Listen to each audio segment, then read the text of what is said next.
In this episode, we will discuss the possible ways in which the media, as a macro factor, could be influencing the well-being of people in the UK.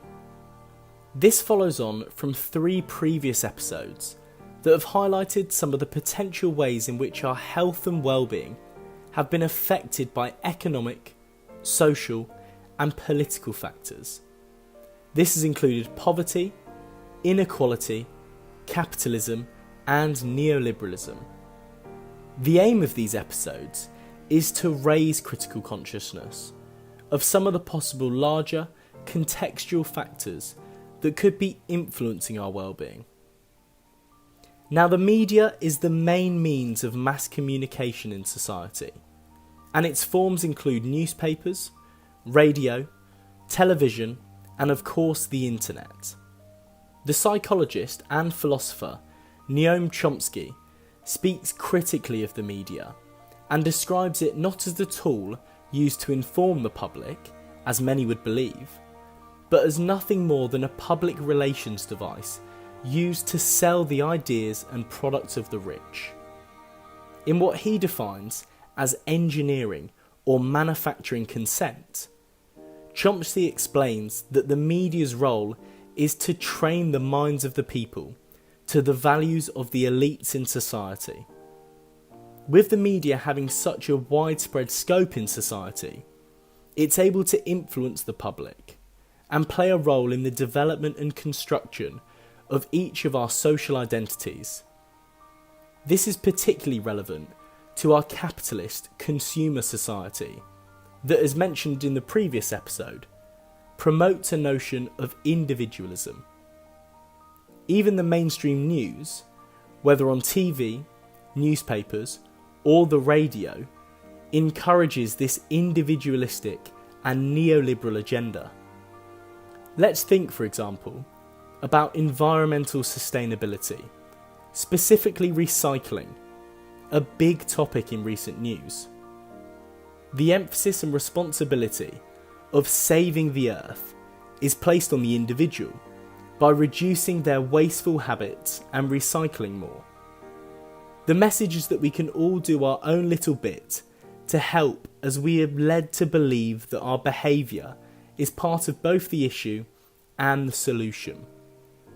However, it's argued that the real problem is not that your average person is binning their empty bottle of milk rather than recycling it, but instead the mass production of plastic by big corporations and their overuse in retail. Yet this narrative rarely features in the media. Instead, media messages focus on individual change that is more aligned to a neoliberal agenda, rather than challenging the large structures and systems that dominate in society.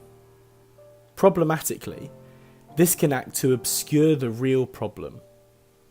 Now, of course, this is not to say that your average little bit of recycling is pointless, and it's absolutely better than doing nothing at all. But we shouldn't let it disguise us from the real issues that are present, that corporate polluters play a big role in the plastic problem. This provides just one example of how the media is able to influence our opinions and behaviours through the messages they spread. So let's dig into that a little deeper. As well as a notion of individualism, the media encourages materialistic values that help sell the ideas and products of the rich. For example, through marketing and advertisements, the media is able to create desires for products by associating them with lifestyle ideals and cultural values of status, happiness, and what it means to be successful. Let's think, for example, of the typical sports car ad that not only tries to sell you the car, but the desirable status that comes with it. Advertising, then, provides a more obvious example of the media creating cultural ideals through a desire for products, but these messages can also be spread in more subtle ways. For example, through the use of product placement.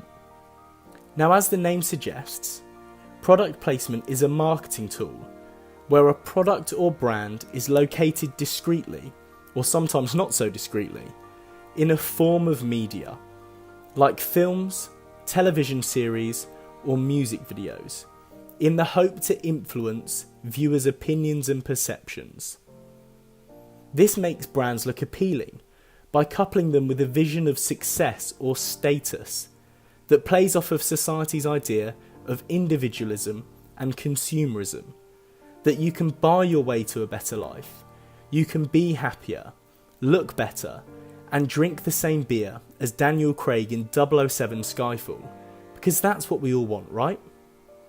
To see if these implicit media messages actually work, let's take a look at some of the numbers. For instance, in the famous scene in the movie E.T., where the main character Elliot lures E.T. with Hershey's peanut butter Reese's Pieces, saw the candy company's profits increase by 65% following the movie. Or the film Top Gun, where Tom Cruise as Maverick did a fantastic job in glamorising the work of a fighter pilot in those Ray-Ban aviators, which not only saw the sale of the sunglass company increase by 33%, but also led to a 500% growth in applications to the US Navy. Whether then it's what we eat, drink, wear or do, the media seems to be able to influence our opinions and actions through a simple bit of marketing. Therefore, this isn't just about consuming products. The media has the potential to impact the way you see and view the world, which can shape you as a person.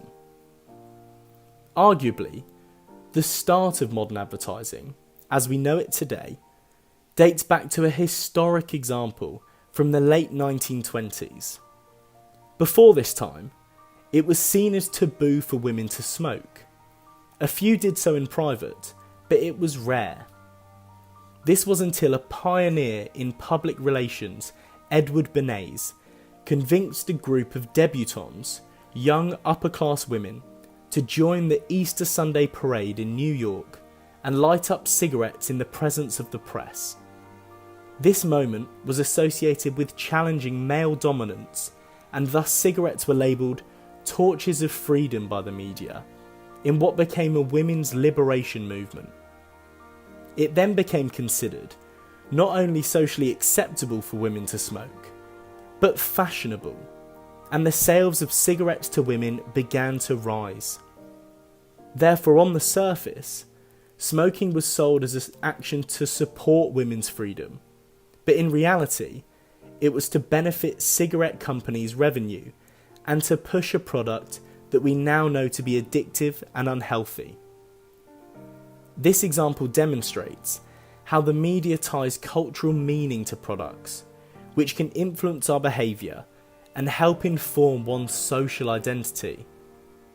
Now this of course happened almost a century ago, which begs the question, what is being pushed now by the media, and how does it affect our health and well-being?